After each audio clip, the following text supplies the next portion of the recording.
NHPF is using proprietary research, expert commentary, and storytelling as a sort of crystal ball, looking into the future to make recommendations for affordable and supportive housing initiatives.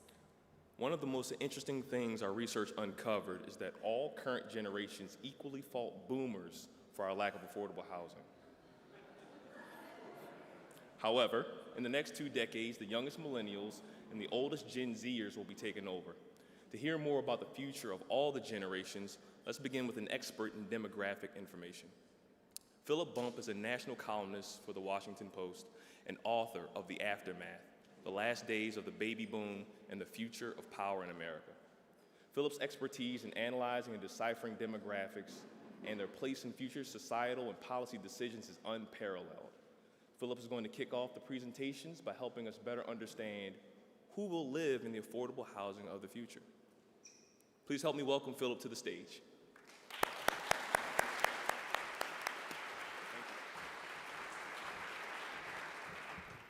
Good evening, everyone. How you doing?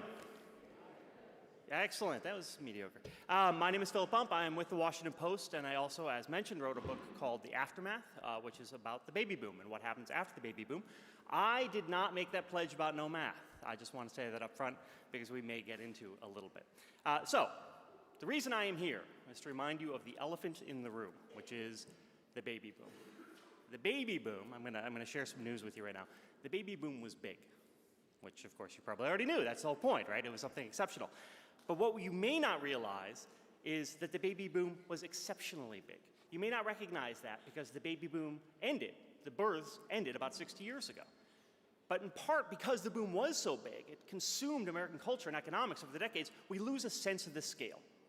So consider this, 1945, the last year of World War II, there are about 140 million people in America. This is how they broke down by age.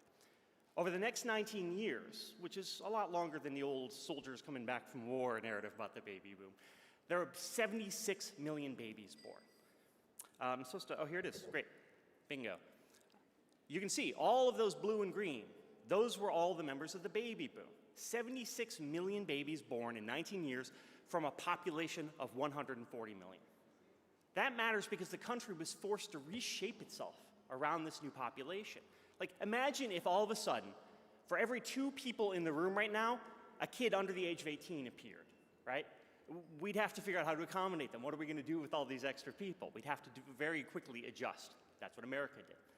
So what's important in the moment, though, this is 1964, what's important in the moment is both that America once again needs to reshape itself as the baby boom enters its 70s, and that we need to recognize that we have to reshape ourselves, reshape America. There's this analogy that's used of a python swallowing a pig. It's a really gross analogy. I didn't invent it.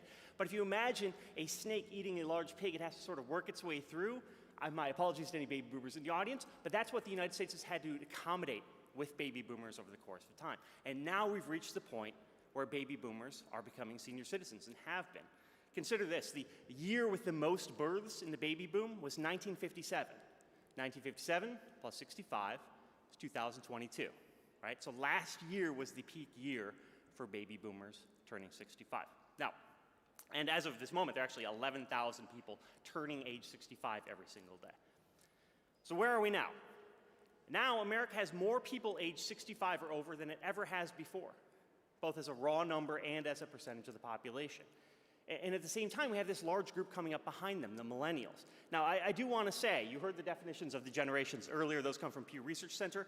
The only generation that the Census Bureau actually recognizes as a generation is the baby boom because it was so large. So if you get into fights about who's millennial and so on and so forth, you're free to have those fights. The baby boom is the generation the Census Bureau recognizes. But there are a lot of millennials. There are nearly as many millennials now as there were boomers at the same age. It's just that because the population is so much larger, the footprint of millennials is relatively small. And those millennials are encountering a much less friendly marketplace for jobs and housing, in part because of that exceptionally large group of older Americans that's still working, still living in those homes, which of course all of you in this room already know. So, using Census Bureau projections, let's jump forward to 2043, nearly a century after the baby boom actually began. So when we get to 2043, you see the baby boom will have decreased in size dramatically. And I've been talking about this for months. There's no nice way to talk about that, so let's just move on from it. But the segment of the population age 65 and up gets bigger. So there are actually more senior citizens in 20 years than there are now, despite the fact the baby boom is making the senior population larger. There will still, in 2043, be 11,000 people turning 65 every day. Right now, senior citizens, people age 65 and over, are about 18% of the population. Then there'll be 22% of the population. This year, there's about 7 million people aged 85 and over. In 2043, there'll be about 16 million people in that age range. More than 1 out of every 25 Americans will be aged 85 or older, according to Census Bureau projections. So that population, though, and this population in general, will look very different than the current population. The baby boom was a lot whiter than other generations, thanks in part to the fact that immigration was restricted during the years when the baby boom was taking place. So by 2043, we're going to have about 12,000 people a day who are projected to be turning 18 every single day, and more than half of them will be non-white. Now, this by itself is a subject of debate. The Census Bureau does these projections. In my book, there's an entire chapter about how much we can rely on those projections of the non-white population. You'll have to read the book for that. I'm not going to get into it here. But that's what the projection is. More than half of people who are turning 18 will be non-white. And millennials themselves, the millennial generation that we still talk about and a lot of people still think of as like college kids, they're going to be almost 65 in 2043. So what's not clear about 2043, we know what the demographics are projected to look like. Of course, that can all get upended. But what isn't clear is how much the current stressors that millennials are facing will still be in place. And what's not clear, too, is how many of those stressors are a function of this odd moment where we have this huge baby boom population that the country is once again having to orient itself around. But what we can say is that based on these projections, the odds are that the patterns we see now can be expected to persist. We will still have a large, and even then still growing market for older Americans. We'll have a large, more diverse, and better educated population of working age adults. At least according to the projections. It's very much worth remembering that the unexpected could occur. So, for example, there could be a baby boom starting next year. One that would, if it did, add an equivalent proportion of babies over the course of the next 19 years as the baby boom that occurred 100 years ago, 80 years ago. That would mean there's 180 million new Americans over the course of the next 2 decades if there were a new baby boom. So lots of things that are hard to predict for. But the point is, based on these projections from the Census Bureau, it still is worth taking everything with a grain of salt.